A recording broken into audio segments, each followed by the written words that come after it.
Thank you very much. Oh, we have sound. We do. I'm Tim. I'm Taylor. There we go. So this might be a little different session than what you've attended so far today.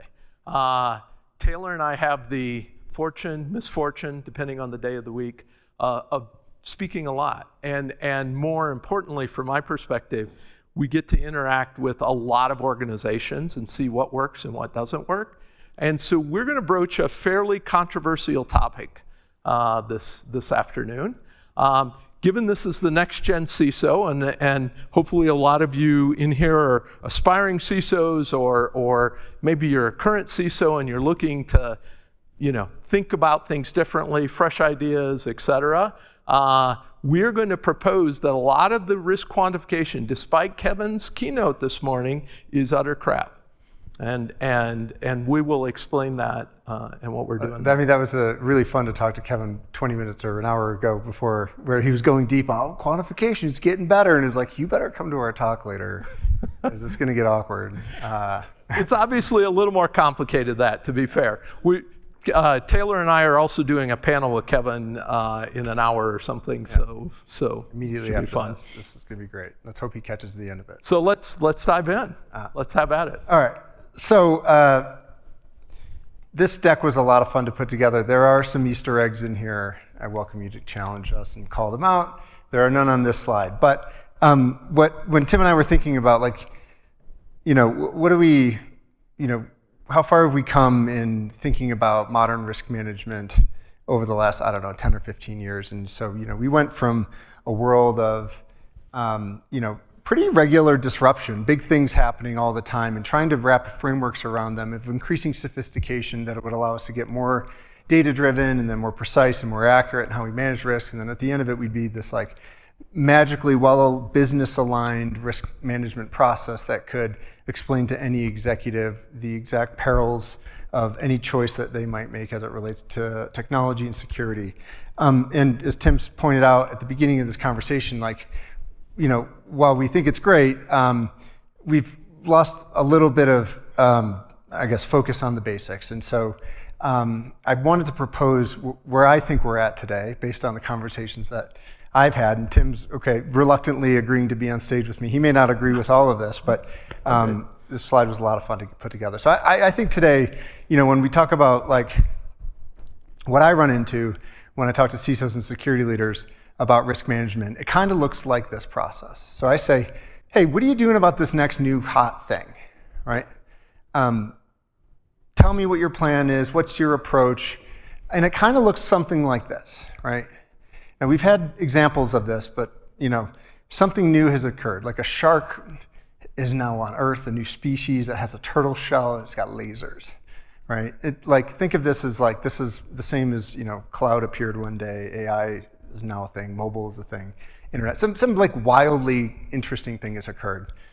And sharks with turtle shells with lasers was the best way I could put it. And everyone's like, ooh, look at this thing, it's awesome, right? And instead of... Or at least the business people say that. Yes, the business people, there's usually a lot of things going on when these things happen. Everyone's like, oh my God, look at this thing, look at what it can do, look at all the bad things I can do with it. Classic Gartner hype cycle, right? Absolutely, oh my God, people's minds are melting. And when ChatGPT came out, I think last year, this was the last version of where we saw this at scale, pretty much immediately, where everyone was espousing all the great things, talking about all the bad things, and then copying and pasting all their intellectual property into the thing. And CISOs everywhere were freaking out. And so that freak out is what I characterize as this nice little 4-step flow chart, which is, okay, well, what did we do? Well, we Googled it. We're like, oh my God, what is this thing? What do I need to worry about, right? What should I be doing about it? Then we freaked out when we couldn't get the answer, which is usually the case and was the case with cloud and mobile and AI too. And then we blamed stop doing that dangerous thing you're doing, stop it. And then we said, okay, we've got a full-blown crisis. The world is ending, all of our IP is gone. Our sensitive data is toast, we're screwed.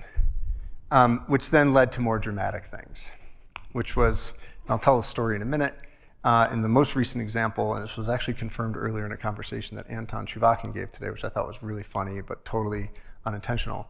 A lot of people ended up blocking the internet with ChatGPT. That was once they went through the 4-step process and finally said we have a crisis, they went in and said we're going to block all AI, which is basically like, well, good luck. You might as well turn your browsers off because it's everywhere and everything. And it was just like really silly and goofy. And I don't want to say stupid because I'm sure there's people in this room who might have thought about this too. But we did something dramatic to the pipes. We did the same thing when cloud came out. We did the same thing when mobile came out. We did the same thing when the internet came out. As we went and played with the pipes. And if anybody knows what not to do, it's usually the answer to your risk management solution has nothing to do with your internet connection. It has more to do with responsible, data-driven decisions around how you control things responsibly. But we forget about those things. And then when we realized that that was the wrong answer, because I can think of a few phone calls I feel that were like, Taylor, tell me what you think we should do. And I'd be like, well, don't play with the pipes. They're like, well, we already did that. What do we do now? It was like, well, you might as well distribute some fear that backs up your decision and makes it seem plausible and puts you in a good light. And then you just pray to God that nobody figures out how poor of a decision that you just made. And that is, sadly, very close to most of what I experienced personally helping CISOs through this last wave of sharks with lasers. Yeah, so the impetus for this talk, I want to be clear, we're not going to focus more than just these couple slides on why this is and why we think we need to think about different approaches. Most of this is our proposal for how to approach the challenge, because we do need to analyze these risks, right? But we see people going down rabbit holes, and I was just working with a CISO recently who got the new CIO came in, and they wanted to move immediately into full digital, off of prem, and the CISO and his team didn't have experience with how to defend cloud, and so they put on the brakes and tried to figure out, well, how do we risk assess, how do we deal with this, et cetera. And of course, what happens in the meantime? The business just goes, right? The ChatGPT, Kevin called it out in his keynote this morning, right? People just go buy personal accounts and start using it for productivity. And all of a sudden, I would posit, we as defenders actually have a worse problem than if we had figured out how to partner with them, how to assess the risk better, and do this in a meaningful way. Yeah. So, if you go back to the psychology a bit, and I'm not a psychologist, I have a degree in finance, so I have no business speaking on how the human brain works, but, why do we do this? And I was just reflecting on my own experience, because I've been through that little cycle myself in the past. Well, it's because the methods that we have available to us when those times of disruption change aren't good methods. And we're reminded by how bad they are when they fail to communicate the risks that we're facing accurately to the groups. And so I call these 3x3s or 6x6s. You all know what I'm talking about, the green, yellow, red things. These things are awful, and they became untrustworthy a long time ago. And yet we're reminded in these moments where it's critical we communicate risk so we can drive some action, that we find better tools to communicate, and we don't. Quantitative methods, I hate to break it to you, they're still pretty nascent. They're not really that reliable. They lack the ability to pull in lots of context.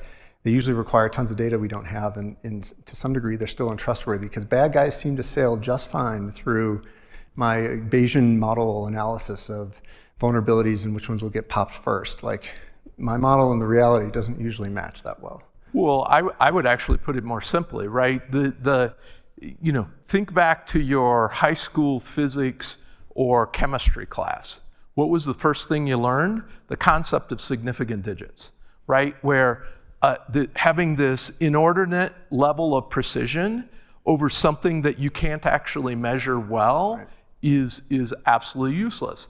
And I would suggest that's the trap we as an industry often have fallen into, where in our quest, it's not that trying to figure out risks is bad, that's absolutely necessary.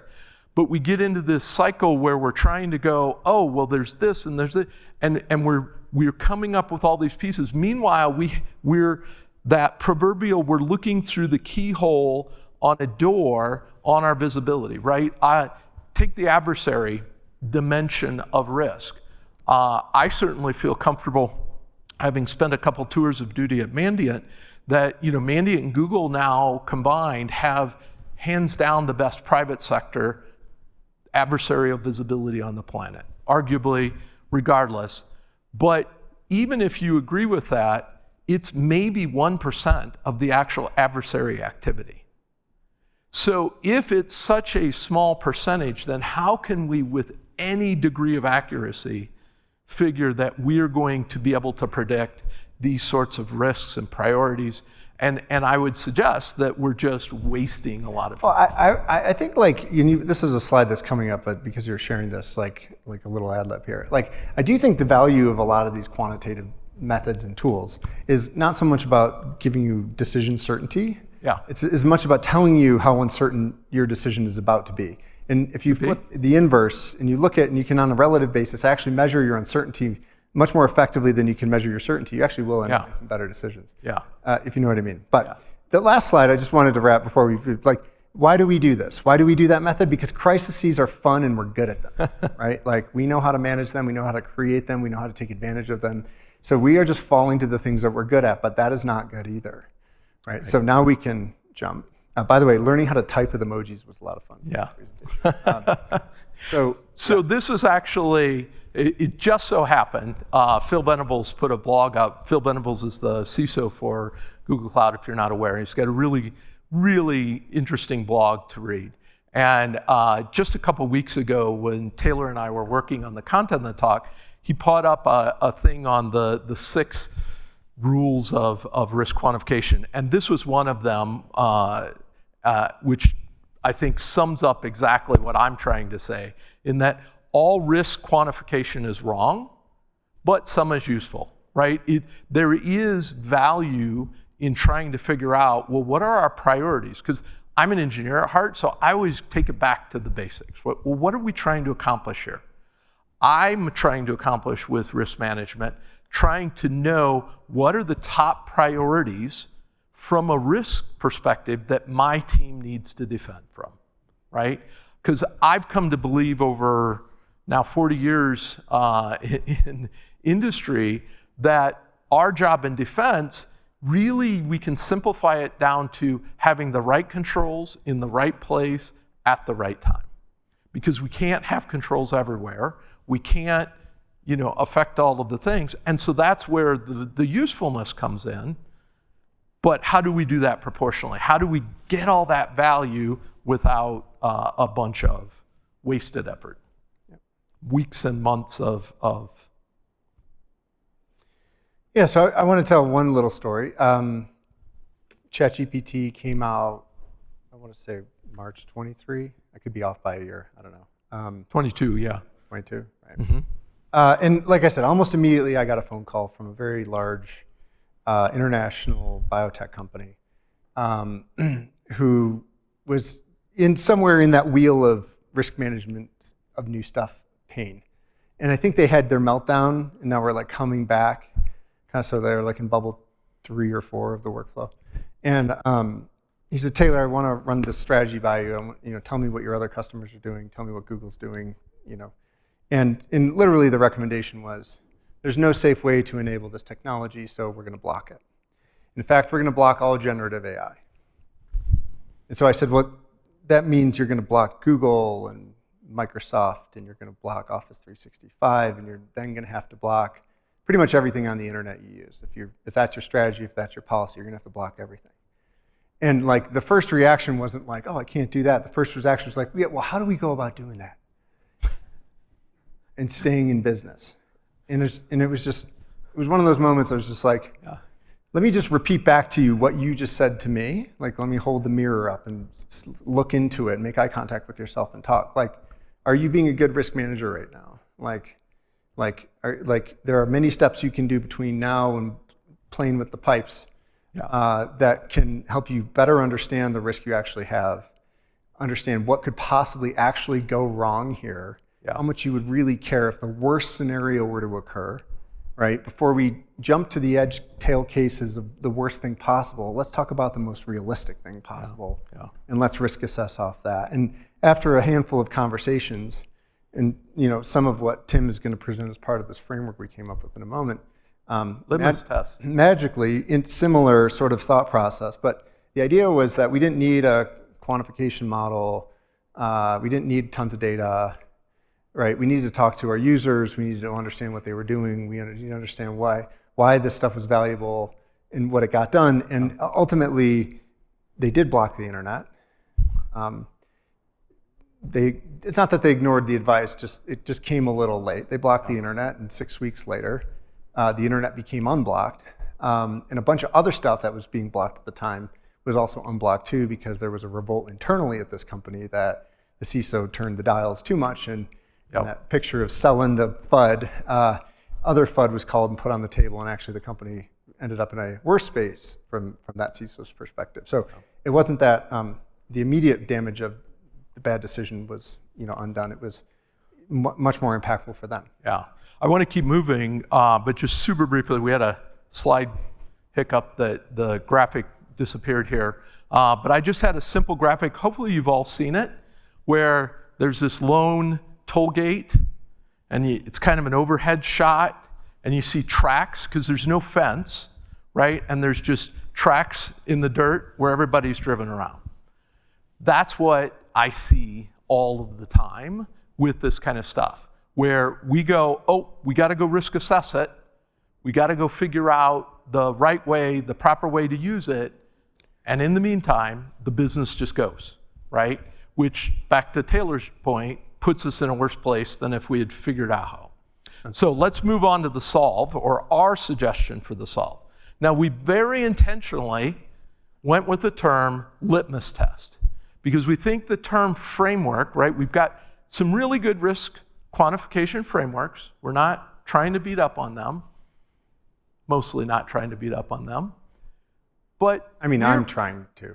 I am as well. All right, we'll admit it. We are. We think it's the significant digit problem. This is a safe. We don't have enough data, and we're trying to still assess complexity, right?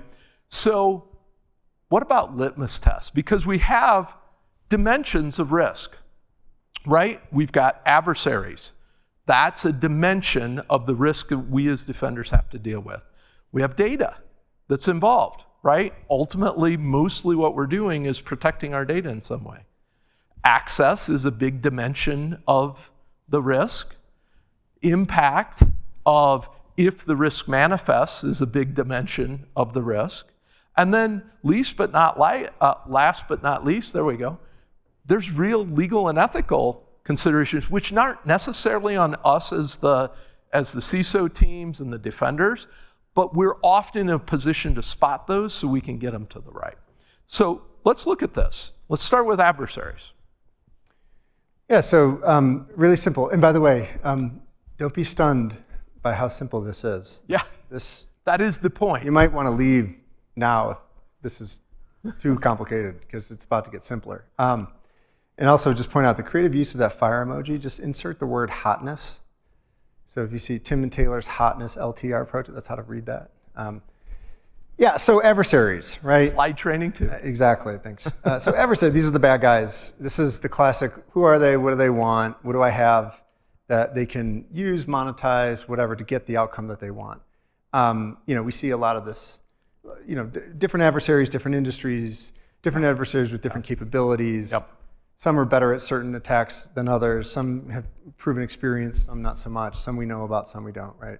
But we need to look at these risks from the adversarial perspective and walk through really some really important things, hopefully informed by data that you might actually have, which is solid risk intelligence and threat intelligence, and then what okay behavior looks like, so you can differentiate it. I actually don't think you need a ton of the threat intelligence, right? So the real core idea here is super simple.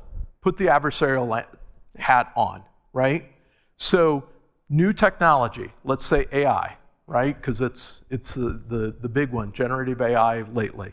And so you're trying to assess for your organization, what are the risks for us using generative AI, right? So litmus test number one, put your adversarial hat on.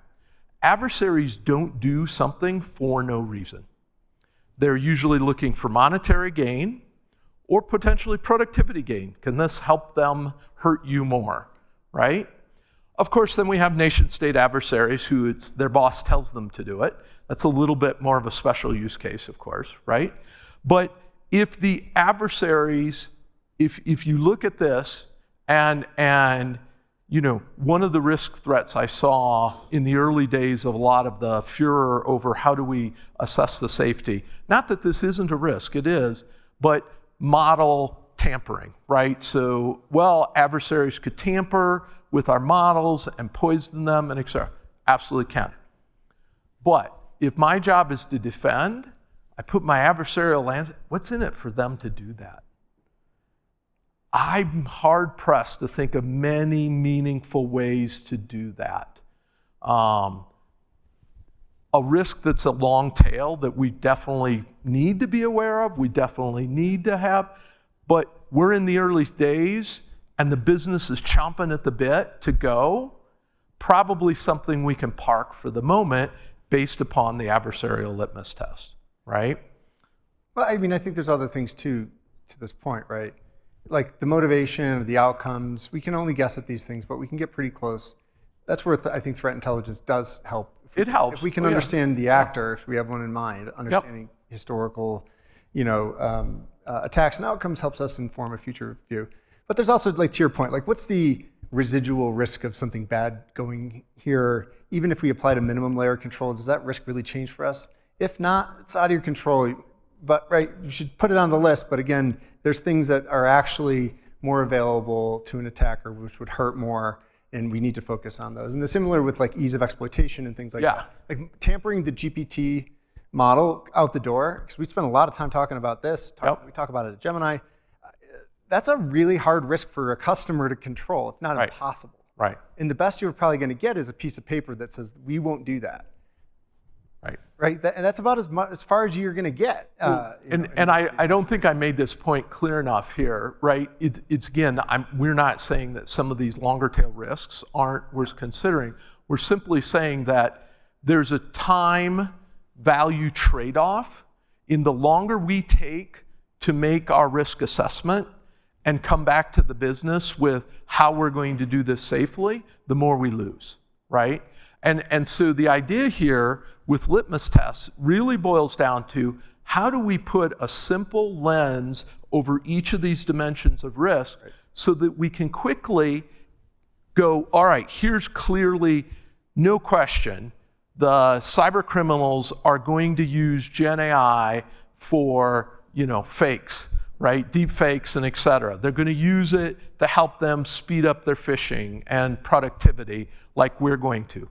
But that's not something that we can inhibit on our side to mitigate, other than potential defenses to look for it, right? And it may not be a relevant risk for your company to mitigate directly either, based on. So let's keep going because we do want to leave time for questions, given how controversial we suspect this is. Yeah. So data, again, simple, not to get too complicated, but not to overdo it. I think the only interesting point here is we all have data that people want, but it's really in the eyes of the adversary, but also the properties about that data that matter, I think is the part that we often don't get right. I work in healthcare primarily, and I can tell you my controversial take is we've gotten this wrong for a long time. We've overly focused on things like confidentiality and not enough time on things like integrity and availability. And it turns out integrity and availability is a lot more expensive, harder to defend against, and harder to recover from than a breach, which apparently in this day and age, it's still okay to send credit monitoring reports to people whose medical records have ended up in the wrong place, which makes absolutely no sense to me, but it is still what we do. Now, sorry, didn't mean to call out those who might be in the room who work in this area, but the reality is we need to understand the realistic risks and threats to the data, but not just from the, if it gets breached and leaked, do I care or not? Like there's so many other, not so many, but there's two other really important elements we need to look at. And then again, we need to think through a reasonable scenario of, based on the adversary, what they want, if even that is something we should be worried about. Well, and so again, this is in context of evaluating new criteria. So let's take it back to our ChatGPT example, right? If we're going to be using generative AI, Gemini, any of these great generative AI platforms, if we're going to be using them and putting company data, okay, what kind of company data for what use cases, right? Where this is something where we might have one set of rules for simple productivity to help people with their email, help people with their creating slide decks for meetings, et cetera, and maybe another set for the R&D department where we've got much more sensitive data, for instance, right? And so again, simple litmus test. Who or what or who gets hurt and how, if the data depends, right? If the data is exposed. And it's any data. It could be we depend. Any data. It could be training data. It could be prompts. It could be all. That's right. So next litmus test, access. It's nice to have data flow diagrams. I can't tell you a single company I've ever met that has these for every system that they use. Contracts, even though they're boring, contracts are helpful to have because they tell you what the basic requirements and responsibilities are between the two parties as it relates to access. So for example, we will host an API, you access the API, or we access the API, but that should be clearly spelled out to give you some information on access. But that's usually enough to know how easy is it to get, what are the ways it can be gotten by, and is there any accountability for it? And if you can answer those three questions, you can probably make a pretty accurate risk assessment. Again, to Tim's point, we're assessing the hotness, we're assessing something new, something spicy, something that, oh my God, I'm way behind on. And we think, again, with the ChatGPT example, you should be walking through access models and how people are accessing things to understand this. But ultimately, the test really is, at the end of the day, now that I understand what are these pathways for getting in, can I constrain them and can I hold people accountable for using them? And that's it. And I think the key here there is to quickly get to use cases. The hard bit in the really early days is the use cases, because the use cases, right, if we're going to use, say, generative AI, say you're a retailer, and you want to put some sort of a help chat on your website, right? That's a very different set of data that's going to be used. Our risks in that, that's a public access thing. So from an access perspective, it's public, right? So thinking through those lenses around the use case, I think is much more helpful to get you to specific, oh, this is something we have to mitigate and prioritize versus not. All right, and yes, so there's one Easter egg on this. I challenge you guys to find it. There might be two. Legal and ethical, this is the hard one. Basically, I like to think about this in terms of the tip that we're giving on the right-hand side of this. Like when we consider legal and ethical risk, what we're considering two things. Not just like who the parties are, how could it affect them, how could it be construed as some illegal activity that our business might be doing, or possibly supporting a threat actor participating in some other illegal activity. What is some ethical or unethical use of this technology, either by us or by them, that could be attributed to us, right? What are our controls, right? These are all the same kinds of questions. But honestly, the legal and ethical things are very business specific, very industry specific, yes, very use case specific. So it's hard to give general guidance here.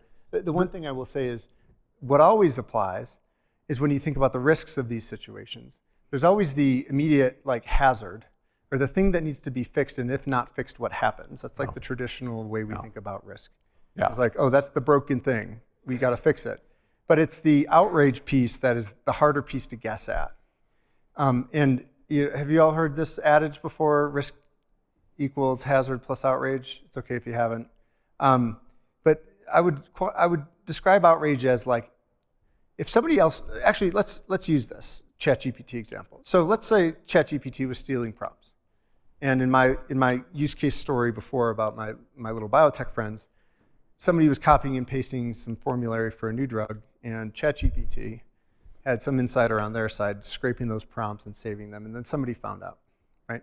And let's just say that drug cured a disease amongst a very vulnerable set of people, and it was critically important that if it was leaked, it would never be commercialized, and now this drug would never get made, for example, because the profitability would be there. So many dimensions to this. Yeah, I've got some simpler examples.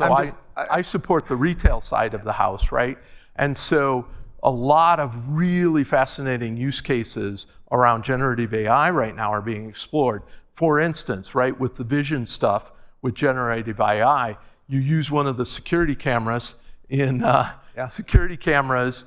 back room, right? That's focused. A big problem we have in retail is that. Thanks. That must have been blocking the slide. I take it. Thanks, Derek. The inventory, right, is a supply chain, if you're a retail restaurant, right? So a McDonald's, Wendy's, Burger King, one of your bigger challenges is having the right stock on hand as it's selling through. You've got to keep it fresh, et cetera.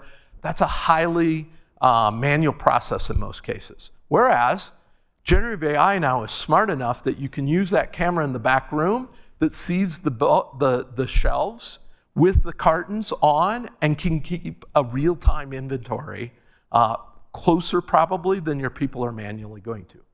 But are there ethical considerations where we're now using computer vision and we're seeing all of our employee faces going in and out and et cetera? How do we handle those aspects, for instance? Is an example of a dimension that isn't really our problem as defenders, but in the process of analyzing the risks associated with this, good thing for us to partner with the appropriate business units within our organization to help work through those sorts of hazards. Yeah, I think the thing that in that example and the other example, like it puts you in a weird position depending on how you choose to mitigate these risks that you might not otherwise get if you don't think about it. Like in your example, if, for example, you were collecting that information and saving it, Yep. and now that got breached and all the identities of the employees were out there, what would the outrage be there? Yeah. Not just by the employees, but what would the public think about your security practices? How would it make them feel? Would it make them want to go to Wegmans as opposed to Publix or something, right? Like, in my example, the decisions that drug company might make about producing the drug, no longer doing it, not commercially viable. Oh my God, can you imagine the outrage that would create, especially for a large group of people? It would be so much that, man, I had wished I had never, maybe I'd go back to blocking the internet, right? But my point is saying you need to think through these outrage dimensions because they are, in many respects, far more important and will accelerate a risk from being kind of something we care about to something that we would never, ever handle in a million years. And sadly, and this is true, we'll only realize it when that risk happens and then when we feel that pressure. It's better for us as risk managers to try to do a little bit of scenario analysis on these things as we go through, but this is the tough one. So the last litmus test, of course, is impact, right? So in the other litmus tests, we'll have identified some potential risks that need some level of mitigation or potential. The factor here, from my perspective, access is also similar, I would argue, in that impact is a multiplier of sorts on the other risks, right? So based upon the blast radius, something that, outrage I think is a good example of a type of an impact that we should be thinking about that Taylor was just talking about, right? And the bottom line is, go back to the other example that as Taylor pointed out, right? Probably not a huge outrage if Bob's Burgers, loses some video training data that they were maintaining on that back room, even though it had some employee faces recognizable in it. Credit monitoring reports. That's pretty much what people do, right? Indeed. So from an impact perspective, probably not a huge impact, but that doesn't mean that we discount it. It's just another dimension that we need to consider. Absolutely. That's a great point on Paul's part, right? That's the other thing is where you're operating. If you're a global company versus a US only, Canada only, what have you, right? If you're in certain jurisdictions, these do potentially change, particularly regulatory examples. So we want to get to questions. Yeah, we've kind of talked through these. Yeah, I think we've talked through most of these. So that's what we're proposing here, is that we think about this from and look, from Taylor and I's perspective, we think this idea is half-baked, candidly, but we're at a point where we're seeing so much, maybe harm isn't the right word, but so much churn and waste occurring in our profession from trying to do these highly that I think, at least evidentially, that it's clear we need to approach these problems. And whether it's litmus tests or something else, we're trying to take this to, you as the next generation of CISOs, right? I would argue that the fact that there's more breaches every year than the prior year on a lot of different dimensions is still hard data that we haven't figured this all out yet as defenders. Totally. My closing comments are exactly on that point. Look, our ability to do effective risk management so it doesn't look like the 5 slides with the dude and the, handing out the pamphlets to sell his FUD. The reality is there's a lot of things that are outside of the control of ourselves, our companies, that need to change in order for us to do actually useful risk quantification at scale. And things like building observability on the internet, really like what are the systems, what are the assets, what are the threats, not just what are the incidents that take those systems down, but also information about what are the things that are doing to defend those systems well.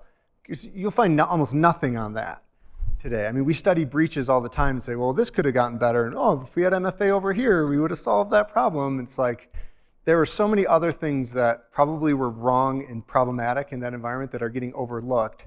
And there were also probably some things that were going really well that stopped a bunch of stuff too. And so until we start generating more data about what's working and what's not, and what are the things that we need to secure, we're not going to have the context required to do effective quantitative risk at scale. And my last closing comment there would be just bear in mind, we're talking about the process of risk quantification, not actually risk management, right? So risk registers, accountability, all of that, those are all super useful tools, right? It's the figuring out what the risks are in the first place and quantifying them that we often kind of an important input into those other things. It is kind of. Okay. All right, so. Questions. Who thinks we're crazy? We're oversimplifying. This isn't sufficient to tackle the problem. Look, my boss isn't in the room, so you don't have to worry about telling me this is awful. Friday's my last day at Google, so it's okay. That's also true. I wasn't going to drop that, but Tim is not accountable for any of this. So tell him. Going back to the practitioner side. Yeah. Yeah. Okay. Please. Thank you. Yeah, thank you for the talk. So my question is about the impacts. How do you measure impact? Because different regulations in different regions have different kind of impact. Yeah. How do you come to a conclusion of what the final impact is applied for all kind of use cases? Yeah, that's a great question. So from a litmus test approach for myself and my teams, I start with kind of dimensions of impact almost, right? That can be almost a subcategory there. So for instance, Paul called out, regulatory. A lot of impacts aren't regulatory potentially in nature, right? If this isn't PII or PHI or other regulated data, then it's not regulatory, so that's off the table. If it is regulatory, then we've got to think about, and so most of the regulatory is going to tie back to what's the data involved, and so that's there. And the answer here isn't, remember, this is about risk quantification in terms of identifying quickly what are the things we need to go after. So if you go, all right, well, this new technology is going to end up housing some of our PII, and we identify a risk that looks like one of the scenarios is that data leaks, well, then you've now identified a risk, and now separate is, okay, how do we go mitigate that? Well, you're going to want to bring in the appropriate GRC partners, probably your legal partners, et cetera, to help details out. But I separate that personally into the mitigation step, where we go, all right, how do we really wrap our hands around it? My point with the litmus test personally is I want to be able to do a gut reaction. Because I've been a senior leader for a long time, I was CISO for Mandiant for several years. So Kevin comes to me and goes, Tim, what are we doing about supply chain, right? And so I've got to be able to have a ready response to him on how I've thought about all of those risks. And if I take this deep risk quantification with my team, I'm not ready for those answers, right? Ready to respond so that we can figure out, even if the answer is, Kevin, I don't know, that's a good question, give me a day. Because a day is a reasonable turnaround time, maybe a week, right? I don't know, I need 6 months to figure that out. You're probably not going to be a very successful CISO in that scenario. The only thing I would add is, look, the way we've tried to measure and communicate, two separate things, by the way, Yeah. risk has been wrong for a long time. Yeah. There's a measurement piece that's hard, and we usually try to do it with financial data. I've heard people say, oh, risk is financial. Like, maybe, but you could die. And so I dare you to put a dollar sign on that, right? Because of a risk could be, especially in what I do, that's very much an outcome.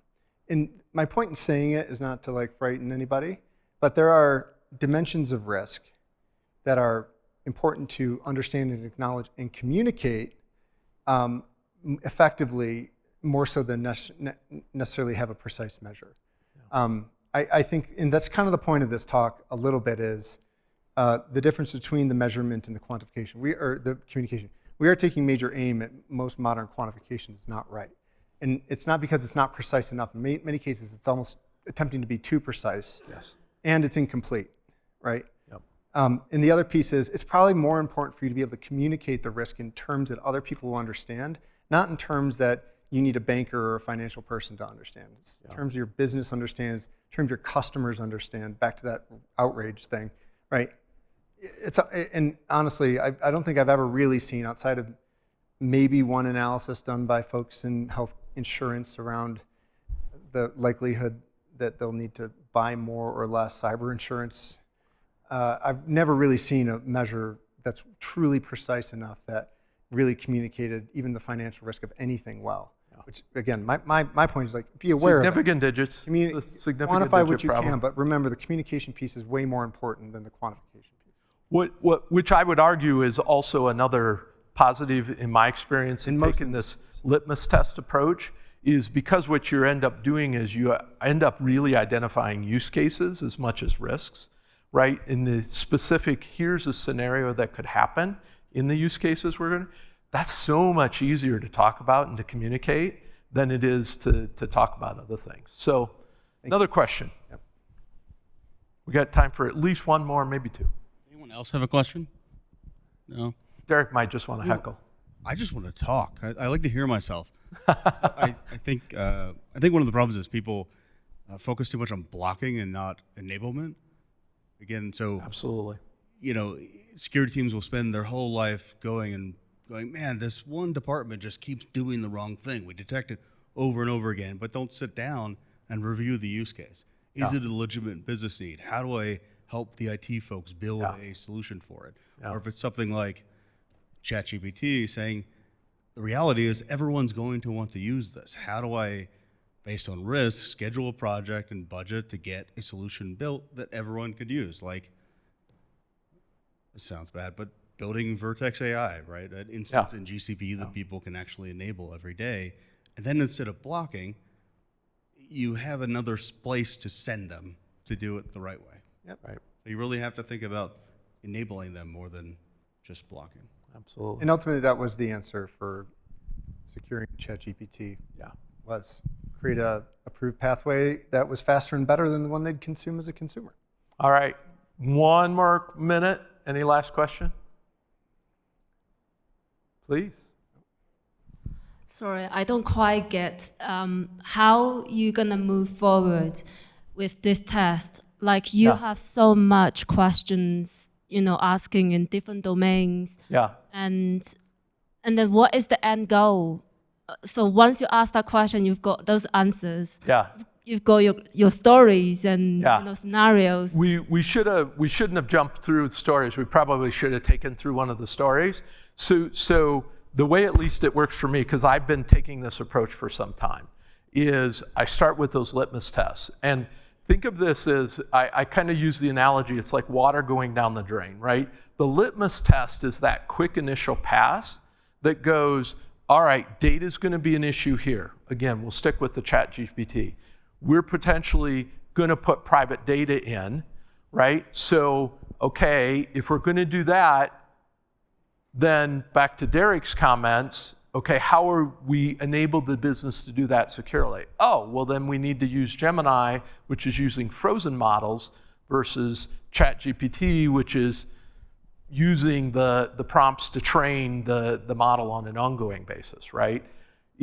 This isn't about solving and mitigating. This is about quickly figuring out what are the priorities? Where do we need to focus our attention so that we can go chase it down to get that The mitigation? important stuff first. Yeah. That can't wait for a 2-month-long analysis. Right. Does that data you kind of don't answer your question? Yeah, it's just, It's not that the detail stuff doesn't matter. It does. It's that we're seeing that it's the old cart before the horse analogy. well, I mean, right? it's a really common thing though. Like when ChatGPT came out, no one was ready. Yeah. And they weren't ready for months. Yeah. Like ready meaning I've put it through my risk process and I've gotten all the data and I've Googled it enough and I've scared my users and thrown FUD at them enough to know, okay, now I'm in a reasonable position to make a call on this risk. Whereas within a week, you could have probably gone through half of this test, figured out what you need to finish the test, and then 2 weeks you'd have had a plan that would have told you, hey, why don't we just get an enterprise version of this thing? Yeah. And then boom, you would have been like, okay, cool, I got more time to like really worry about this later. Yeah. That's the And go idea. chase all those long tails that are chase it legitimate, later. right? Yeah. All right, we are out of time. Thank you, everybody, for attending. There's review things in the app. Please rate us. We don't mind heckling. Please be honest. If this was helpful, not helpful, all of that good stuff. MWise is here to hopefully be useful, and we want to continue to improve our talks. Once again, thanks for attending, everybody. Thank you, Tim. Thank you, Taylor.